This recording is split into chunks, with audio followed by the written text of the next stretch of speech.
Hello everyone and welcome back to this channel. In this simple video I'm gonna show you how you can optimize your images in the Capcut app. So open the Capcut apps, you can tap on your project, select your photos or images that you want to edit.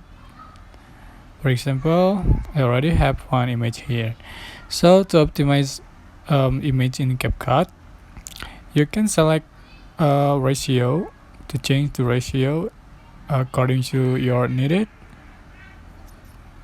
For example, just click check mark and you can optimize your images with another option. Just click on the resolution on the top and change for the resolution until 1080 pixel, and then you can change for the frame rate to I think 30 is enough, and then just export your project and you can get the better quality from your image.